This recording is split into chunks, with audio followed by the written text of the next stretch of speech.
उत्तर प्रदेश के उप मुख्यमंत्री केशव प्रसाद मौर्य ने कहा कि सरकारी जमीन पर अवैध कब्जे करने वालों को चेतावनी दी है कि या तो वो जमीन खुद खाली कर दे, नहीं तो मुकदमा दर्ज कराकर कार्रवाई की जाएगी। धीरखेड़ा इंडस्ट्रीज एरिया को हापुड़ जनपद से जोड़ने के मामले में रिपोर्ट तैयार कर शासन को भेजी जाए। 2 माह के अंदर बेसहारा पशुओं को गौशाला या गो आश्रय केंद्र में भेजा जाए। इसमें किसी तरह की लापरवाही बर्दाश्त नहीं की जाएगी। उप मुख्यमंत्री यहां जिला मुख्यालय पर अधिकारियों के साथ समीक्षा बैठक करने के बाद पत्रकारों से वार्ता कर रहे थे। उन्होंने कहा कि जनप्रतिनिधियों और पार्टी कार्यकर्ताओं से जो समस्या मिली है उन पर अधिकारियों से वार्ता कर आवश्यक निर्देश दिए गए हैं, जिनका शीघ्र निस्तारण होगा। डिप्टी सीएम केशव प्रसाद मौर्य ने बताया कि सरकार का संकल्प है कि गोवध नहीं होने दिया जाएगा और किसानों की फसल को बचाया भी जाएगा। इसके क्रम में 2 माह के अंदर एक गोवंश को गौशाला, गोआश्रय स्थल पर भेजे जाने, किसान सम्मान निधि के लिए कैंप लगाने, बिजली विभाग से संबंधित शिकायतों का निस्तारण करने के निर्देश दिए हैं। उन्होंने शासन की नीतियों, विकास कार्यों को जन जन तक पहुंचाने के निर्देश दिए। जैसा हम सब भारतीय जनता पार्टी के कार्यकर्ता के नाते पहले पार्टी कार्यालय में जो भारतीय जनता पार्टी का कोर ग्रुप होता है, जिले के वरिष्ठ पदाधिकारी और हमारे जनप्रतिनिधि होते हैं, उनके साथ बैठक करके जिले की समस्याओं के बारे में फीडबैक दिया और उसके बाद जिले के समस्त अधिकारियों के साथ समीक्षा बैठक करके कई महत्वपूर्ण बिंदुओं पर चर्चा हुई, जिसमें रिलायंस ग्रुप के द्वारा सपा सरकार के समय में लगभग 2500 हेक्टेयर जमीन का अधिग्रहण किया गया था। माननीय सर्वोच्च न्यायालय के आदेश के अनुसार वह जमीन किसानों को मिले मुआवजे को किसान वापस कर दे, उन्हें वापस कर दी जाए, लेकिन निर्धारित समय में उस समस्या का समाधान नहीं किया। जिला स्तर से कमेटी गठित करके किसानों से संवाद करके उस समस्या का क्या समाधान हो सकता है उसका रास्ता निकालने के लिए आज निर्देशित किया गया है। यह भी मुझे शिकायत मिली थी कि जो कागज में बकायेदार किसान हैं बिजली बिल के, उनके ट्रांसफार्मर आदि को बदलने में दिक्कत होती है। यह निर्देश दिया गया है कि किसानों को कोई दिक्कत नहीं होनी चाहिए। अगर ट्रांसफार्मर जलता है तो 24 घंटे के अंदर बदलना सुनिश्चित किया जाए और किसी भी स्तर से लापरवाही हुई तो उस पर कार्रवाई भी की जाएगी। यहाँ पर भीलवाड़ा गांव है, जहाँ जनपद हापुड़ की धीरखेड़ा गांव, जहाँ जनपद हापुड़ के जो हमारे बड़े उद्यमी हैं उनकी तमाम सारी इंडस्ट्रियां स्थापित हैं, लेकिन वह स्थान, वह एरिया जनपद मेरठ का हिस्सा और भी कुछ ग्राम सभाओं की गाजियाबाद की तरफ से भी कुछ समस्याएं ऐसी ही हैं। तो उस पर यहाँ जिलाधिकारी को निर्देश दिया हूँ कि एक रिपोर्ट तैयार करके अविलंब शासन को भेजें, जिससे ना तो उद्यमियों को समस्या हो, ना गांव वालों और क्षेत्र वालों को समस्या हो। अगर उनकी कोई समस्या है तो किसी को मेरठ और गाजियाबाद जाना ना पड़े, बल्कि हापुड़ की समस्या और हापुड़ में समाधान क्या हो सके इसकी व्यवस्था करने को कहा गया है।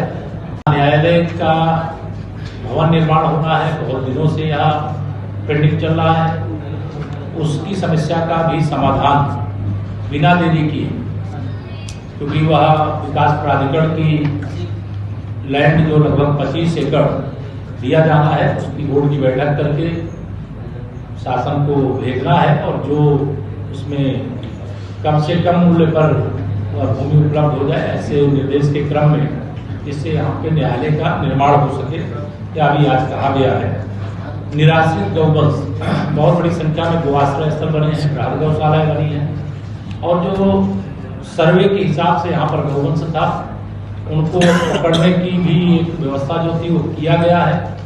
लेकिन पिछले काफी समय से, चूंकि हमारी सरकार का एक संकल्प है कि हम गौवंश के गर्दन पर छुरी भी नहीं चलने देंगे और किसानों की फसल को चरने से बचाने का भी काम करें। इसके क्रम में जो यहाँ की संख्या माना जा रहा है कि इतने छोटा गौवंश है, उनको पकड़ने का काम किया गया, लेकिन आसपास के जिलों से भी जो छुट्टा छूटते हुए आते हैं, लेकिन अभी कोई जिले से आया हो चाहे जिले के अंदर का हो, ये 2 महीने के अंदर एक गौवंश को हर गौशाला में ले जाए, निराश्रित जो गौआश्रय स्थल है वहाँ ले जाए, लेकिन सड़क पर घूमते हुए किसान की फसल को चरते हुए नजर नहीं आना चाहिए। कि आज एक व्यवस्था दी गई, निर्देश दिया गया है कि गंभीर समस्या 2005 की जब सपा की सरकार थी उसी की समय की है। हमारे जनपद के किसानों ने जो निजी नलकूप लगाए थे उन लोगों ने बिल का भुगतान किया, लेकिन उस समय के कई अधिकारियों की मिली भगत से फर्जी रसीदें दे करके उनके बिल को सरकारी खजाने में जमा कराने की जगह अपने खजाने में जमा किया। इसके कारण हमारे बड़ी संख्या में किसान, उनके ऊपर अभी भी जो बकाये बिल की सूचना आती है उसकी रिपोर्ट 2019 में गई थी। आज मैंने निर्देश दिया है उसकी समीक्षा करते हुए वह रिपोर्ट शासन को भेज दे, जिससे जो दोषी हैं उनके खिलाफ कार्रवाई करते हुए किसानों की जो समस्या उसका समाधान किया जाए, तो कहा गया है।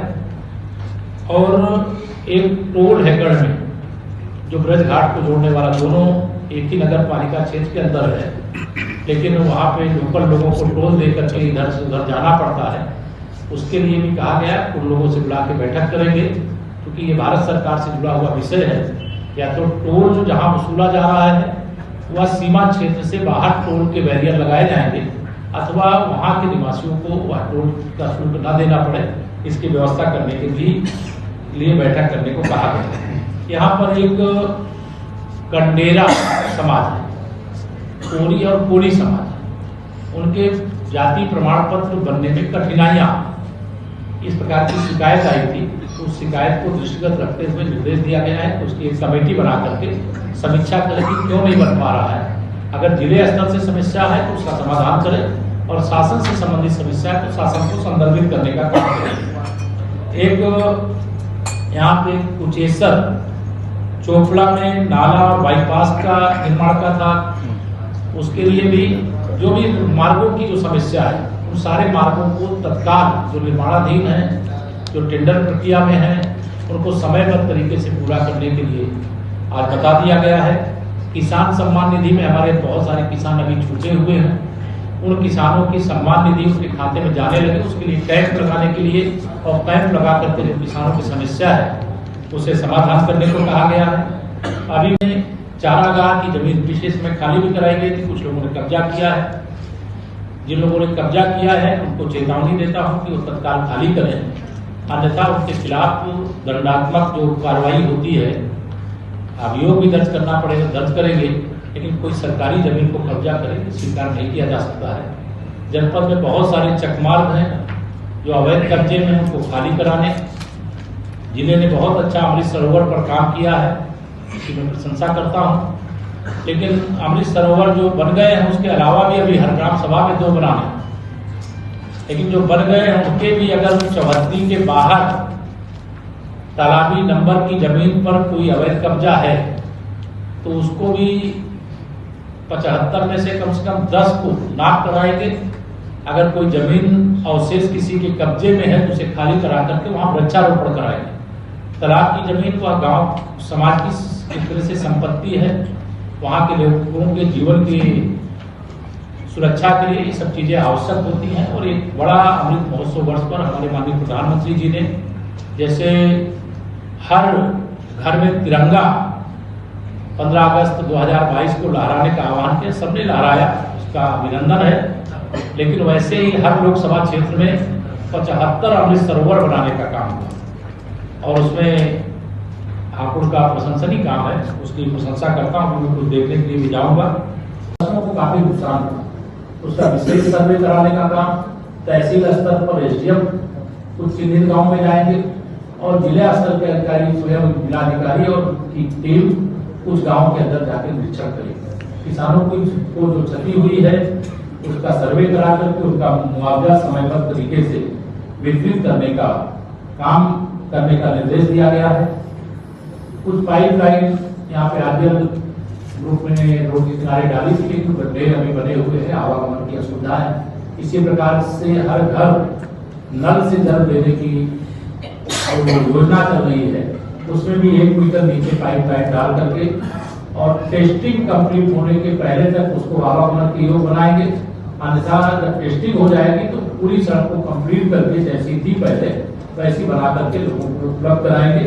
और इसके लिए बजट में भी प्रावधान है और इसकी चेकिंग करने के लिए निर्देश दिया गया है।